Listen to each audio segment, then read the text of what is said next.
7 sebab mengapa musibah datang bertubi-tubi. Yang pertama, karena banyaknya maksiat. Surah Yasin ayat 19 yang kita baca setiap hari.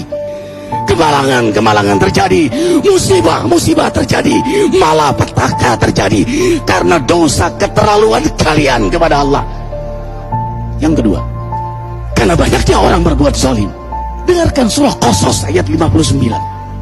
Kami tidak akan menghancurkan satu daerah kecuali para penduduknya banyak berbuat zalim. Anak durhaka pada orang tua, istri yang berani kepada suaminya, perampok, pembunuhan di mana-mana. Ini mengundang bala bencana. Yang ketiga, mengundang bala bencana karena kelakuan tangan-tangan manusia. Rum 41. Telah tampak kerusakan di daratan dan lautan karena tangan-tangan jahil manusia, agar mereka merasakan akibat perbuatan mereka. Sebagian mereka merasakan akibat perbuatan mereka, agar mereka kembali kepada Allah. Yang keempat, bencana terjadi karena para tokoh melakukan kemaksiatan dan kezaliman. Dengarkan dengan iman, wahai penduduk Indonesia yang mulia. Bila kami ingin menghancurkan suatu negeri, kami perintahkan para tokohnya untuk taat kepada Allah, tapi mereka maksiat, tapi mereka berbuat zalim, tapi mereka khianat kepadaku dan kepada makhlukku. Bahaqqa alaihil qaul, maka haklah untuk mereka datang bala bencana seperti kaum Ad, kaum Samud, kaum Lut, kaum Nuh. Kami hancurkan sehancur-hancurnya. Siapa tokoh itu? Para pemimpin kita yang sumpah Al-Quran di kepalanya, demi Allah tidak korupsi. Lalu korupsi. Siapa lagi? Hartawan, orang-orang kaya yang dengan harta berpoya-poya, sombong, maksiat dengan kekayaannya di tengah orang yang banyak menderita. Siapa lagi? Ulama yang menjual ayat-ayat Allah dengan murah. Subhanallah. Yang kelima, mengapa bala bencana terjadi?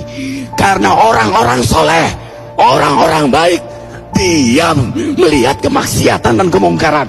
Surah Al-Anfal ayat 25. Takutlah kalian dengan musibah yang tidak hanya menimpa orang yang maksiat, orang yang berbuat zalim, tapi juga kalian orang-orang soleh. Maka masa bodoh dengan kemaksiatan bukanlah sikap seorang mukmin. Amar ma'ruf nahi mungkar adalah amal cerdas. Yang keenam, justru karena rahmat Allah, karena peringatan yang Allah hadirkan agar hadir mahkamah kesadaran kita. Ikhwah, dengarkan dengan iman surah Al-Baqarah ayat 155, 156, 157.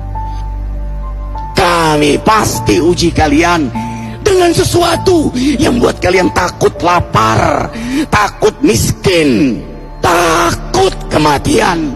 Tapi kabarkan berita gembira bagi hamba Allah yang sabar dari semua ujiannya, yang mereka berkata, sesungguhnya kami milik Allah dan sesungguhnya kami akan kembali kepada Allah.